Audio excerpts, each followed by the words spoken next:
You're listening to the Adventure Sports Podcast. We talk with adventurers from around the globe to give you the inspiration you need to get started in the outdoors or keep moving if you're already there. Hello, everyone, and welcome to the Adventure Sports Podcast. This is Caleb. In today's revisited episode, Mason interviews Gary Arndt. Gary is a well-known world traveler and photographer. He has the highly successful blog everythingeverywhere.com. And in this episode, Gary shares some of the lessons that he's learned from years of traveling and what it's like to sell your house and live on the road and to be a professional photographer. I hope you enjoy the episode. Here's Mason. All right, folks, welcome to the podcast. We got an exciting episode. You heard a little bit about it in the intro of the show, but I want to welcome you to the show. Gary, how you doing? Good. Thanks for having me.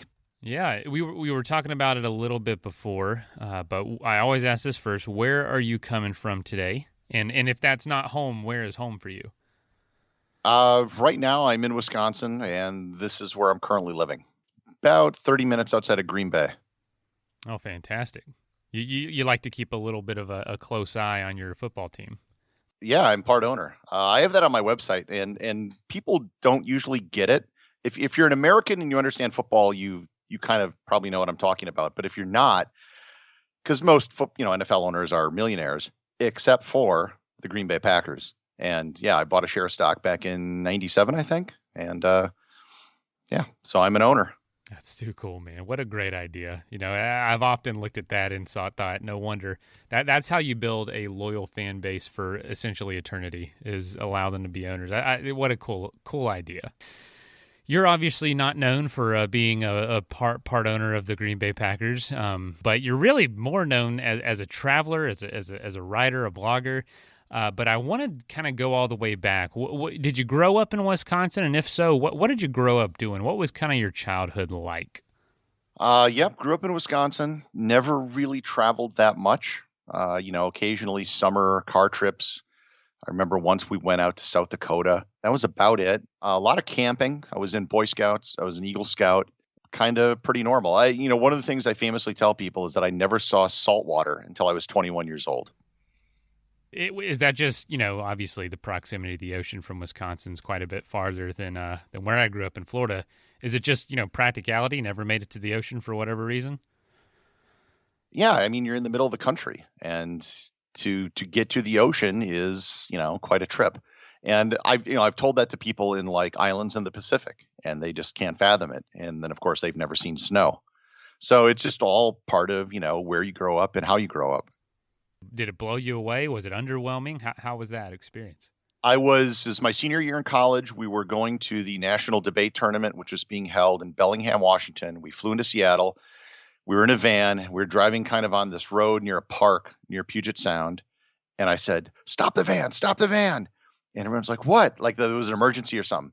I throw open the door and I run outside. I tasted the water because I needed to verify that it was in fact salty, because I had never experienced salt water before. So I needed to check that out. But I've seen the same thing. I remember in college, I remember this girl, she was from Hawaii. She had never seen snow before. And the first time it snowed, she went outside and just went nuts, and because she had never experienced it. That is too cool, man. It really is all about experience, all about perspective.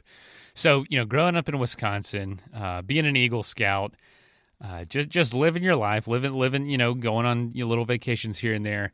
Can you just take us in a way that isn't just arduous for you to retell again, how you got to the first country you visited, or where did you start to be introduced into travel itself? So the first real introduction, I started a very early internet company back in the 90s, back in like 1994. And I sold it in 1998. And I sold it to a global technology company. And they had offices all over the world. And I kind of conned them into sending me to their offices to talk about the internet. And so they sent me on a 3-week whirlwind tour in January 1999. And I went to Tokyo, Taipei, Singapore, Frankfurt, Paris, Brussels, and London. Literally circumnavigated the globe. And that was the first time I'd ever really been anywhere. And it was really eye-opening. And after that, I did a short trip on my own. I went to Iceland just for the heck of it. Went back to school for a few years just because I wanted to. And I went on a research project to Argentina. And I came up with this idea, having kind of tasted it a little bit. I was at a point in my life where I didn't want to go get a PhD because I saw what they went through and I realized I like learning, but I didn't like research. And I came with this idea of selling my house to travel around the world for a year. I had no kids, had no wife. I had money saved up. There's no reason I couldn't do it. So 2005, I hatched this idea. It took me about 18 months to tie up all the loose ends. And in March 2007, I turned over the keys to my house and I started traveling. And I told everyone I would travel for about a year. Personally, I thought it would be about 2 years. And it kind of ended up just never stopping. I didn't have a home for 9 years. And the last 5 years, I've had an apartment, but I would spend, say, a third to a half of the year traveling. What gave you the confidence to, like you just said, con your company that bought you to travel the world? Because that's, I could see someone wanting to do that, but what gave you personally confidence to say, not only do I want to try to talk them into doing this, not because it's a hobby I already have, it's going to be a totally new experience for me. How did you come up with that? So after I sold it, I was like this weird position on the org chart where they legally had to keep me employed, but I wasn't doing anything. There was like no one above me or below me in the org chart.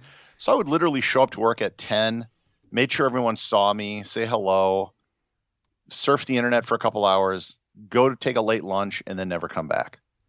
And they were paying me like 6 figures to do this. How did you feel about that? That's I've never, that's got to be a weird feeling. It was their idea. So right.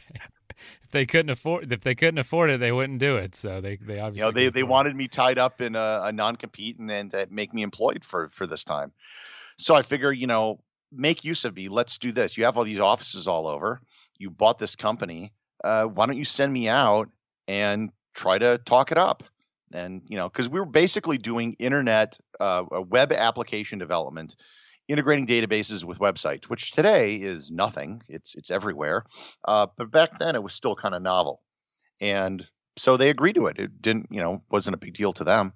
So that was kind of my first real travel experience. What was immediately some of the biggest misconceptions about travel that you had versus going into it, that you started learning once you started getting out there? Man, I don't know if I had any conceptions at all. I just kind of went into it with my eyes open. And I remember my first night, we landed in Tokyo and I was kind of jet lagged, so I wasn't sleeping, but I was also just so fascinated with everything. I was watching these Japanese soap operas and game shows all night long and just like looking at everything in the room, whether it was in Japanese or how just the little things are different. Because, the first trip I took out of the United States, like most people, was to Canada. In Canada, pretty much everything is the same, right? But there are little things that are different. And your eye goes to those things that are different. So there'll be French on a lot of the packaging for everything. Things are in kilometers, not miles. Stuff like that, or different brands, whatever. In Japan, everything was different. And so I found my eye kept going to things that were the same. Like you go, oh, they have 7-Elevens. You go into a 7-Eleven. Oh, they have Lay's potato chips, but it's seaweed flavored instead of, sour cream and chive or something like that. And I've noticed this whenever I travel. In fact, first several years I was traveling, I would go to a country and I would purposely at least make one trip to a McDonald's just to write about the experience, because McDonald's are pretty much the same everywhere, but there are little differences. And those little differences are usually cultural things about that country. It could be something on the menu, or something else, how they seat people, or there's beer at McDonald's in some countries in Europe, stuff like that. Were you nervous about this? That's quite a bit to take on from someone who had seen the ocean, not that much prior, pretty much a senior in college. I was more nervous when I started traveling full time in 2007. when I was on this trip, it was all pretty much I was meeting people everywhere I was going. There were local offices that took care of my hotel reservations, all that stuff. So it wasn't a big deal. But when I went off on my own, the first place I basically started going west. So I started in Minneapolis, where I was living at the time, drove to Dallas, took a train to LA, flew to Hawaii. While I was in Hawaii, I learned how to scuba dive. I went to Volcanoes National Park. And then the first international place I visited was Tahiti. And they speak French. Today, no problem. I don't speak French fluently, but I know a few words I can get by. But it was really intimidating at the time. And so I would take, they have these kind of, I guess you could call it a bus, but they're really cheap and ways to get around the island. And I avoided taking it. And I took a cab instead, which you're going to pay a lot more money for, but I was just kind of intimidated by the experience. And gradually you just sort of, you get used to it. It's just a confidence you get when you're traveling. Now you could drop me into pretty much any country in the world, even if I don't speak the language, I think I'd get by because there's just certain commonalities about traveling that, are the same everywhere. What's the bug that bites you now then? For someone who would lay in a hotel room in Japan for the first time, and I understand that situation. I've been there, not to Japan, but that experience where every little thing's different, from the utensils in the drawer to the drawers itself to the refrigerator to the way the walls are painted. It's like everything's so different. It draws you in. It's interesting. What draws you in now, being so experienced? The thing I got started doing early in my trip, and that's kind of taken over, is I've really made a focus of visiting historical sites and especially UNESCO World Heritage sites. So I've been to over 400 UNESCO World Heritage sites around the world, which is, there's over 1,000, but very few people have been to that many, simply because most of them are not popular tourist attractions. There are some that are very popular, like the Taj Mahal and the pyramids and stuff like that, but most of them you really have to go out of your way to see. And I've also been visiting a lot of the National Park Service sites in the United States. In fact, if it wasn't for the pandemic last year, I would have finalized visiting all of the national parks proper in the U.S. We had a guy on here a couple weeks ago, Andy McGee. He visited every national park site in a calendar year, and that's all 423 now, all in a calendar year in 2019. Thankfully, he didn't try it in 2020, but it was a very fascinating endeavor, fascinating conversation. Obviously, very quick going through them, but he had been a national park geek his whole life, so he had been to many of these places before. I thought that was a pretty cool trip. Yeah, I thought about doing it. I've been to about 220 of the 422 sites now. Mm-hmm. And it's just something I sort of do bit by bit. Like, one of my last real trips was last year. I was in Arizona, and I just took that time to go visit a whole bunch of stuff in Arizona because Arizona has a ton of sites. I drove down to Chicago, I think 2 years ago. And then rather than drive back immediately to Minneapolis where I was living, I drove through St. Louis. And so I visited the Lincoln site in Springfield, went to the St. Louis Arch, and then visited some sites in Iowa on the way back. So I do stuff like that all the time where I'll just kind of go out of my way to visit some sites. Let's draw it back to after that first trip, Japan, Singapore, France, all that. What happened or what led to wanting to do it full time? And what were your goals then? Because, it's great to say I just want to travel, but what was the reason? Why did you want to do this? Have you ever gone through all the hassles of getting on the plane, security, luggage, long waits at the airport, all that kind of stuff? And then when you finally arrive at your destination, not only are you worn out, but you also might feel a little bit disconnected. I know that I do when I hopscotch around the planet on a plane. That's one of the reasons why I love the great American road trips, where you get to drive from one place to another and connect all of those dots. You get to experience the changes in the terrain and the weather and the people and the communities. This is one reason that I am excited to present to you our new sponsor, Outdoorsy. Outdoorsy offers a different way to travel. With Outdoorsy, you can rent an RV or a camper and turn the drive into part of the vacation on your schedule with your people and with way more flexibility. Listen, most trips focus on getting somewhere. Outdoorsy is about the part in between. With Outdoorsy, you can rent an RV or a camper and travel on your own terms. No TSA lines, no strict schedules, no rushing through airports. And for extra convenience, Outdoorsy even offers RV delivery and setup in many locations, so you can enjoy the experience without having to worry about the logistics. Outdoorsy connects travelers with trusted RV owners across the country, making it easy to find a rig that fits your style and budget, and I might add, that also fits with the people and the pets that you want to take with you. So when you're ready for a trip that actually feels like a break, head to Outdoorsy.com. Outdoorsy is currently running a special promotion for listeners. Use the promo code ASP at checkout to take advantage of this limited time offer. That's Outdoorsy.com, promo code ASP. I enjoyed travel. You know, I have a massive National Geographic collection, mostly sitting in boxes right now, because I've never really unpacked them from 2007 when I originally packed them up. But I'd never really traveled, so it was kind of one of those why not things. And then when I started, it was just, you know, the world's really big. And I remember before I started, I'd read books like 1,000 Places to See Before You Die. Oh, I want to go here, I want to go here, I want to go here. And then when you get on the road, you discover so much more that you never even knew about. And I have a list of places I want to go now. After having traveled the world for 14 years, having been to 130 countries, there's probably more stuff I want to see now because I keep learning about more stuff. And when you, like, for example, when someone goes to Italy for the first time, they go to Rome, maybe they go to Florence, maybe they go to Venice. You know, that's kind of the typical go to Rome. Maybe they make a side trip to see the Leaning Tower of Pisa or whatever, because they know those things, right? They know the gondolas in Venice, Michelangelo's David, the Sistine Chapel, all that stuff are things in the popular consciousness.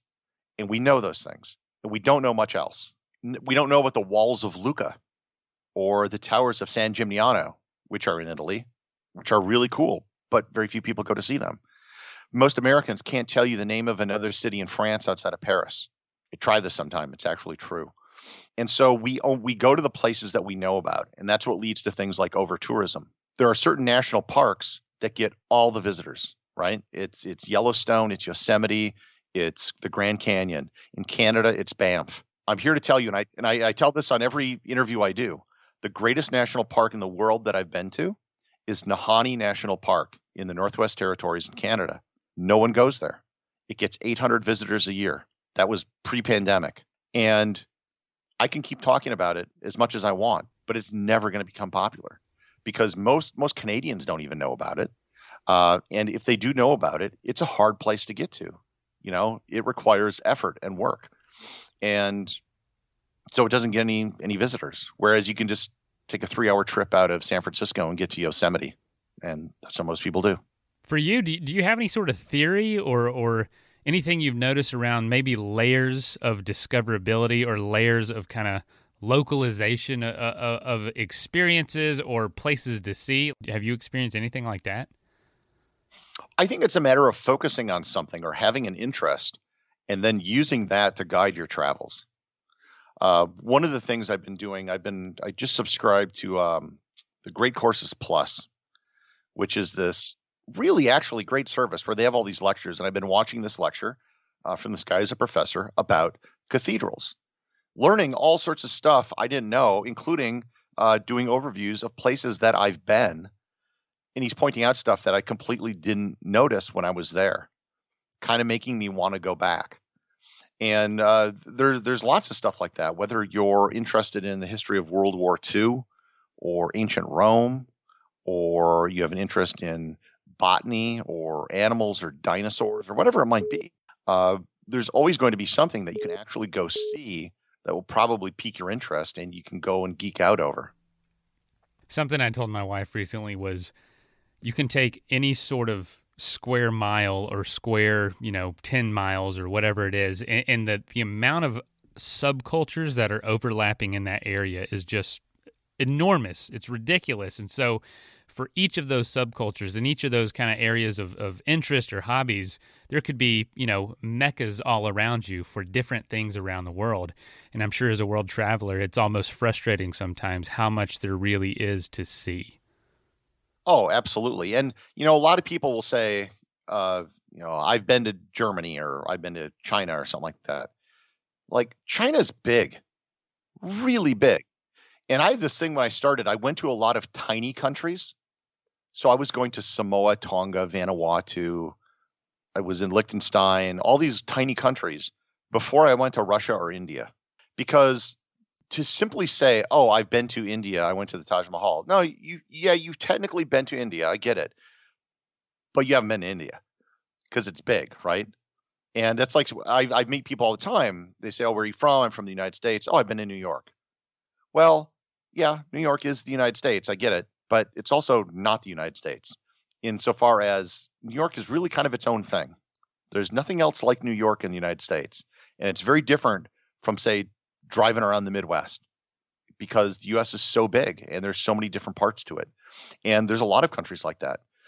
Even countries that aren't necessarily as big as the U.S. are still rather big, and it takes time to really explore it. So it's not just that I've been to a lot of places, but I've driven all over South Africa, Australia, Germany, and even just, getting a car and driving around like Fiji.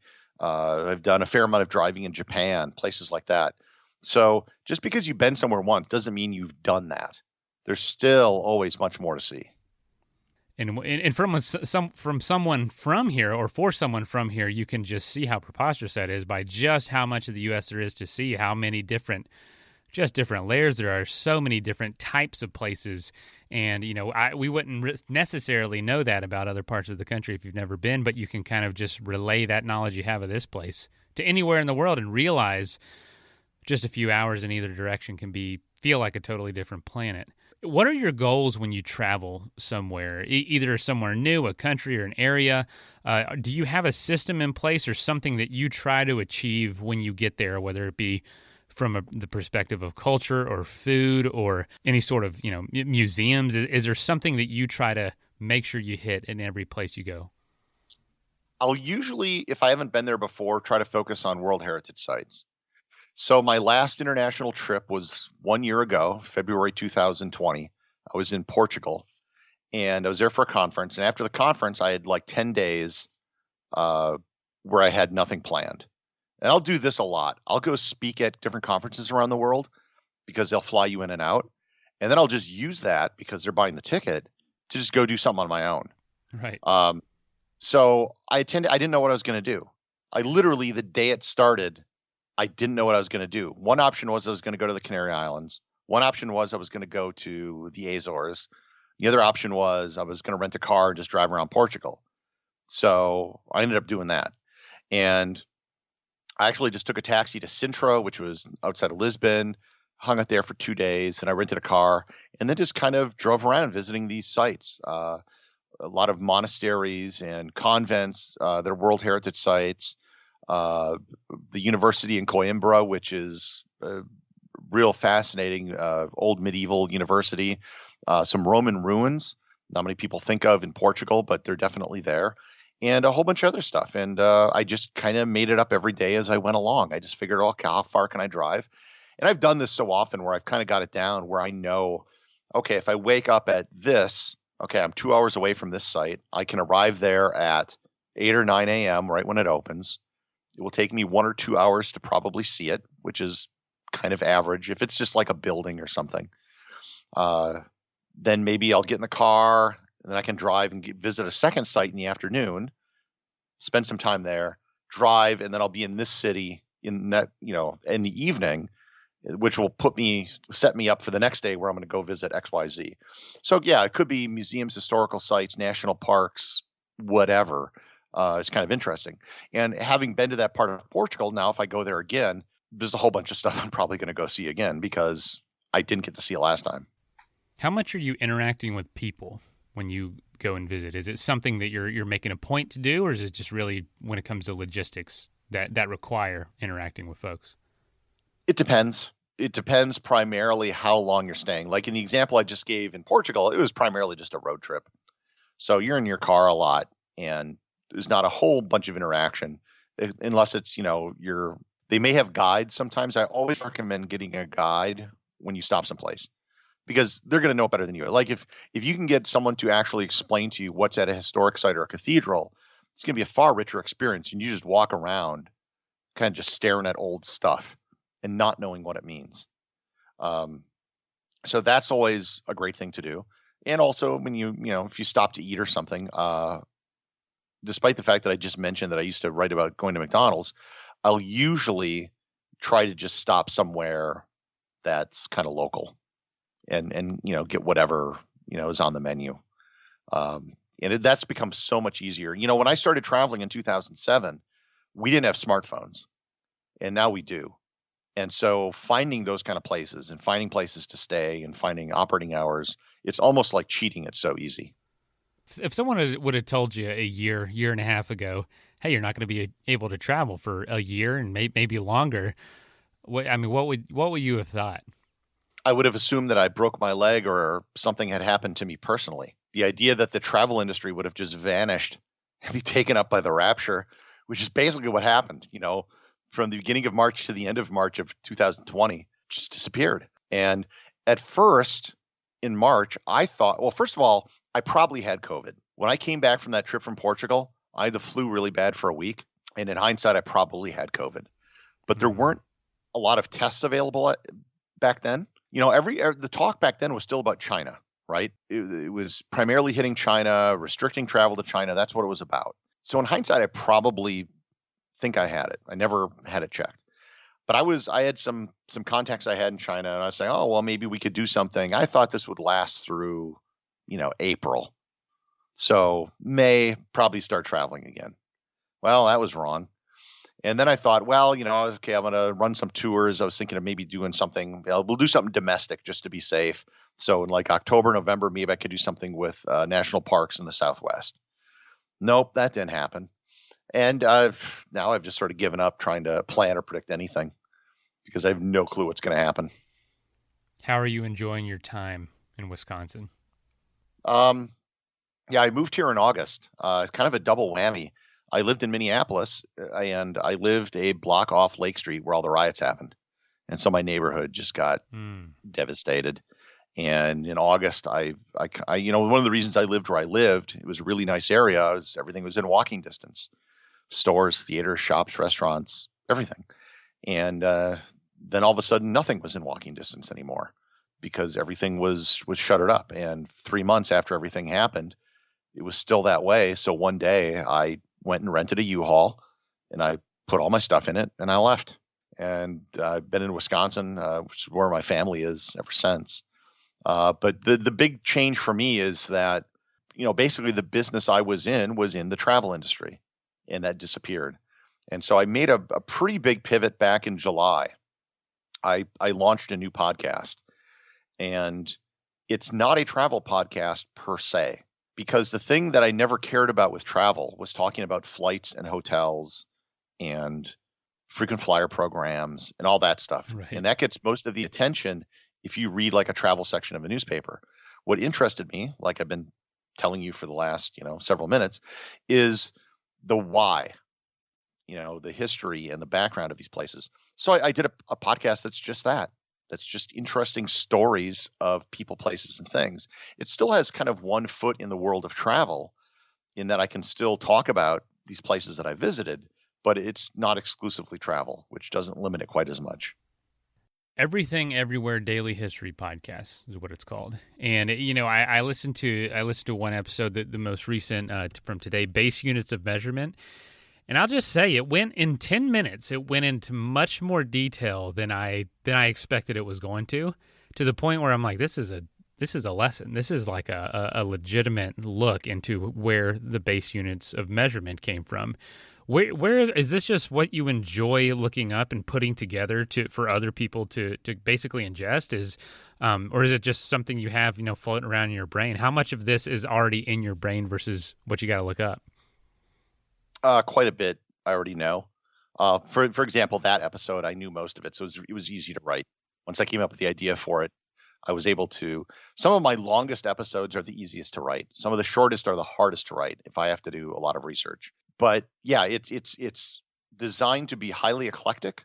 It's designed to be because so much of what we're fed on the internet is determined by an algorithm. And you've probably experienced this if you go to YouTube and you just watch like one video, then it starts showing you all sorts of the same stuff.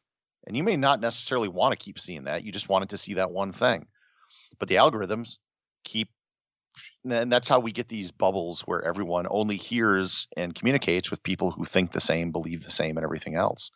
So the idea of the podcast was to learn something new every day about things you might not have even known that you didn't know. And it could be something like science, or it could be something with history. One of the episodes I just did was on the Roman punishment of decimation. And decimation, or saying something was decimated, is a common phrase that exists in English, but it had a very specific meaning in ancient Rome, where if a unit fled on the battlefield, their punishment was 1 in every 10 men would be killed by the other 9. And you might have to beat to death like your best friend that you fought with for years. And then then I've also done one on Andre the Giant.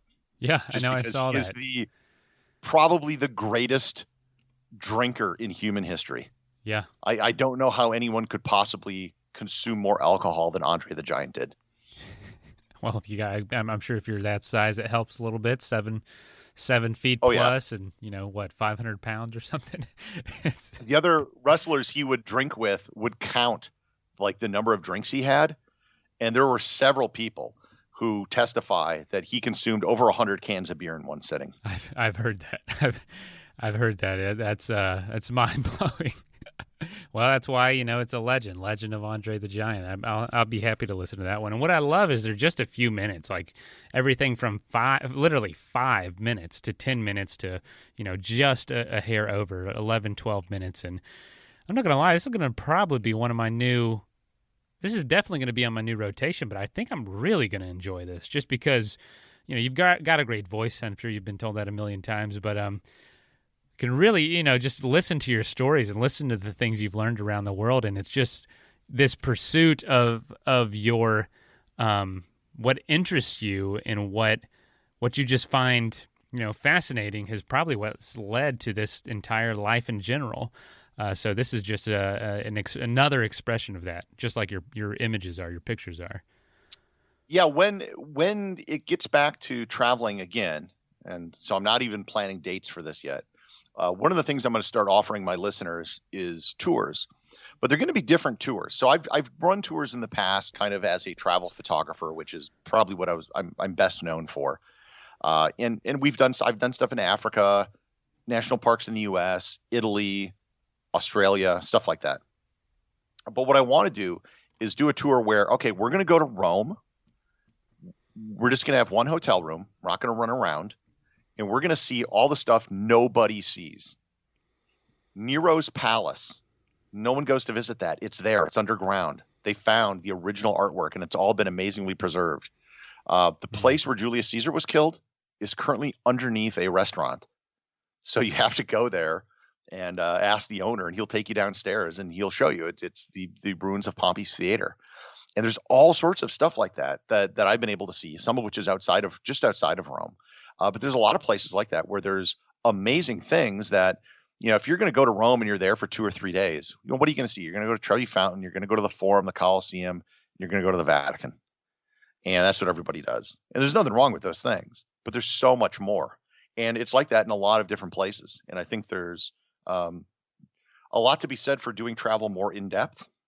And hopefully one of the things that comes out of this pandemic is people that are willing to go to different places, because I think over tourism really was a problem.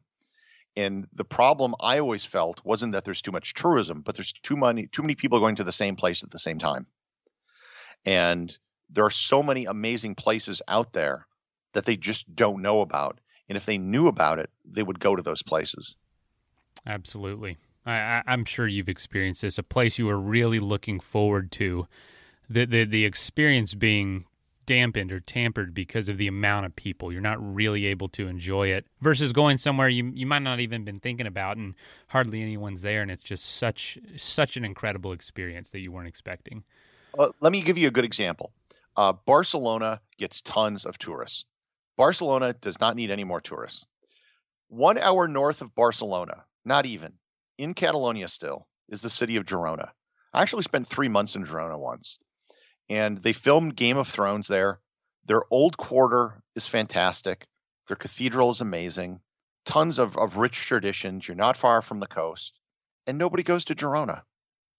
Nobody. Yet, because everybody, they know about Barcelona.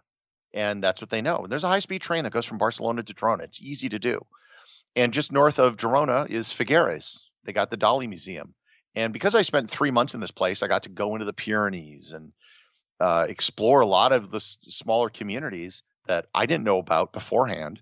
And I saw all this really cool stuff. And this is especially true, I think, in places like Europe or Asia that are, quite frankly, older than the United States, or even, most of what we have in North America or even South America. The ancient things we have tend to be like Native American type things. And outside of maybe the Southwest, where you have some Anasazi culture, places like Mesa Verde, Chaco Canyon, like in the Midwest and the East, there's not really that much.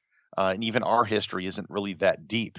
But whereas when you go to Europe, there's stuff everywhere. You can go into a random church in a village and see paintings that are centuries old that have just been there. And it's just their church. That's all it is. And it's going to be an experience like you wouldn't have anywhere else because, yeah, it's not a grand cathedral, but there's also not 10,000 people there at the same time you are, like you would if you went to the Sagrada Familia. Wow. I would love to ask, what are some of the biggest misconceptions about your lifestyle, about what you've done, from folks from the outside that you've heard over the years? People think travel is glamorous. And there is this current crop of like Instagram influencers who are trying to perpetuate this myth by showing themselves always eating fancy foods, drinking champagne, wearing evening gowns everywhere. And I love travel. I've walked the walk, but it's not glamorous. It seldom is. I have been in some really crappy rooms because I don't stay in luxury hotels or anything. Maybe I'll stay in like a guest house, 2-star hotel type thing, or I'll even stay in a hostel, but I'll get my own room. So that's kind of the level where I'll stay at. And that's not glamorous. I'm not eating out at fine dining all the time. A standard meal for me if I'm running around Europe will be to go to a kebab stand. That's, fine with me. That's the big thing. And the other misconception is that it's dangerous. And the reason is because the further we get away from something, the less knowledge we have of it. So when something happens in a different country, and let's say you have a friend who's there, you may say, "Oh, are you all right?" And I remember after the bombing at the Boston Marathon, I actually sent a note to someone who always was worried about me traveling, who lived in California. And I said, "Oh, I heard there was a bombing in America. Are you all right?" Now, for someone who lives in the United States, that's ridiculous, right? That was in Boston. Boston is far away from California. But it's the same approach we take to other countries. We paint it with there have been problems with drug cartels in Mexico. That's a fact. Almost all of that is in the north, not in like Cancun or the Yucatan Peninsula. The crime rate down there is very low. I think I saw once it was the equivalent of like Finland. But when we hear something about Mexico, we paint the whole country, with the same brush, but the regions are very different. or something gets put in the news, because we only hear bad things. The news is never about good things. And then it's never supplanted by anything else. And so that bad thing lingers in our consciousness. So when I bring up Colombia to most people, Pablo Escobar and drug cartels are the things that they think about. And really, that hasn't been a problem there in almost 30 years. That's a generation removed. That's, Miami Vice type 80s stuff. But there's been very little to replace that in popular consciousness. In other places, they just get tainted with the whole area. So like Oman and Jordan are great places to visit. Great places. They've never had problems with civil wars or terrorism or anything like that, outside of maybe a few small cases, just no more than the U.S. But when something happens in the Middle East, they get tainted with that broad brush. And maybe the worst case I ever heard, when there was an Ebola outbreak several years ago in Sierra Leone, people were canceling trips to South Africa. Sierra Leone is closer to London than it is to South Africa, right? You should be canceling trips to Europe if that's your level of concern. But because it's in quote unquote Africa, which by the way is really big, and until you've flown across all of Africa, it's like taking a flight across the Pacific, except it's all land. We paint things with this broad brush because we're not familiar with it. And I have been literally in the middle of massive, when I say in the middle, I mean on one side of the street were hundreds of cops in riot gear, and on the other side of the street were thousands of protesters, and I'm in the middle with a fancy camera. Unless you're in the middle of a lot of this stuff, it's not a thing. Bangkok 2010, which is where the thing I just described just happened, there were these big protests going on, and I remember these notable travel figures in the U.S. saying, now is not the time to go to Thailand. And everything was happening in a couple square block radius in Bangkok. That's all. That's where the protests were happening. And it would be the equivalent of seeing what happened in January in Washington, D.C. when the Capitol got attacked, and then saying, oh, well, yeah, I'm not going to Yellowstone this year. Right. Yeah, Isn't it sounds absurd Yeah, if you're an American, right. But it's exactly the same logic we use in other countries. Unbelievable. Well. Speaking of that, what are maybe some misconceptions going the other way in the good way? What are some of the things you maybe enjoy that people don't realize is an enjoyable aspect of travel?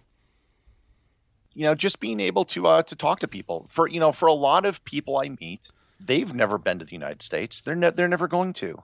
They may have never even met an American before. So to them, I'm America, right? I may be there, especially if you're going kind of out of their way. I'm the only representative of this country they've ever seen. And what they know from movies and television and stuff like that. And I've met people who truly do believe that we have gunfights every day and car chases. And that Brad Pitt. Yeah. Or, I have met people who they go on an around the world trip and they land in Los Angeles and then they go to Hollywood thinking that they're going to see celebrities. That does not happen. What an interesting world we live in. So, for folks that, like you said, a lot of the folks you meet will never go to the U.S., and a lot of folks listening to this, most folks are probably never going to have the extent of travel experience that you have. I know we've had a lot of guests that have visited every country in the world, for instance, a lot of UNESCO World Heritage Sites, all the national parks. What advice do you have for folks that might desire to do something like this, but really don't know where to start? A lot of us do have families, do have mortgages, do have those things. What do you say to those people? Not every point in everyone's life is going to be a good time to travel. So that's just a fact. But it doesn't mean that there's no point in your life that you can't travel. And one of the problems people have is they think travel is expensive because when you go on vacation, it's not like, oh, your bank says, well, you were gone for 2 weeks, so you don't have to pay your mortgage for those 2 weeks because you weren't using your house. It doesn't work that way.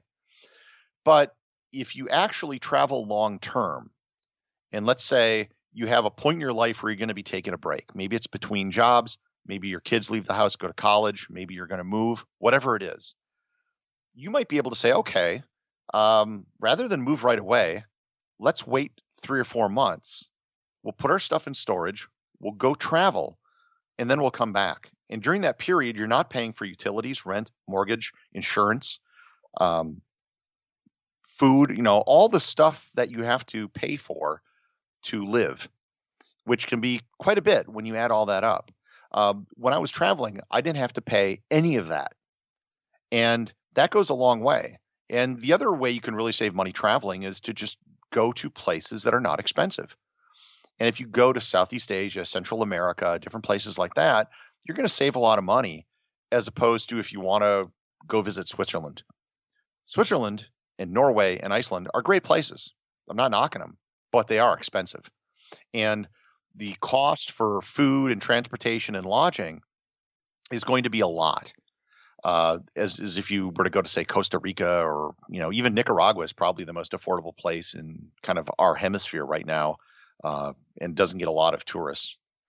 But yeah, there's a point in your life, I think everyone should try to make it a point at some point in their life, maybe it's after high school or college, or like I said, before retirement or whenever, to travel for 3 months straight. I think that's doable for most people. If there's a group of people that realize what actually is possible and get influenced by people just doing things a lot differently and not being shocked by saying, hey, you can honestly travel for 3 or 4 months pretty easily. You can figure it out. It's our listeners. We get enough people doing things completely counterculturally that they're used to it, and they know that it's possible and they can figure it out. This is too cool. Can I ask you this? When the world starts opening back up, what is one place that you're really looking forward to visiting? Maybe a place to revisit or somewhere you've never been. I have no answer to that. All right. And I've gotten that question quite a bit, and I'm purposely not answering it because I don't want to start getting my hopes up as to when I can start traveling again because I got burned in the last year. And right now, to be completely honest, my focus is kind of just doing this podcast because it's an everyday thing. I'll travel again. I know that. But I'm not, I have a lot of friends who have been traveling already. And I'm in some groups with some very extreme travelers who kind of never stopped. And I don't know how wise that really is. I'm certainly not going to suggest people do that. But I've traveled a lot in the last decade and a half, like a lot. And I'm pretty okay right now just staying in one place for a while. Yeah, I'm getting some stuff done. Not only have I launched this new thing and I want to make it successful, but I've also started, I've been learning Latin the last several months just because I've always kind of been fascinated by it. And so I've bought books and I'm doing stuff, and I spend about, an hour every day doing that. And I probably wouldn't have had the time to do that before. So yeah, this is kind of what I'm doing right now. And when I start traveling again, maybe I'll do it differently. I don't foresee myself, traveling for years on end anymore. I've kind of done that. And I probably did it too long, to be quite honest. I got really burned out at the end. But yeah, I'll travel again. I'm pretty satisfied just doing what I'm doing for right now. 200 episodes into your podcast. Is it cool to see it grow around the world? I'm sure it's being played in a lot of the places you've been, and I'm sure that's kind of exciting, kind of fun to think about. Yeah, it's growing, and I have large audiences on Twitter, Instagram, Facebook, 100,000 followers and everything. Podcasting is very different because it really does reward a time commitment. Like you look at most successful podcasts, they've been around for a while. Yeah. And I have another podcast that I do called This Week in Travel. We've been doing for 12 years. Holy crap. Wow. Yeah. We're kind of redoing it because it's been hard to do this year because we've had nothing to talk about, but there's no algorithm that you can game, right? There's no podcast company that controls all podcasting that can put you on a suggested user list or give you a verified check mark or anything like that. So it's really done through word of mouth. And, the experience you had is like, wow, this is really cool. I get those dribbling in all the time, and it just kind of has to grow organically. And that's just how it works. And there are some things you can do to push it along, but you just kind of have to put in the time. And that's kind of what I'm doing right now.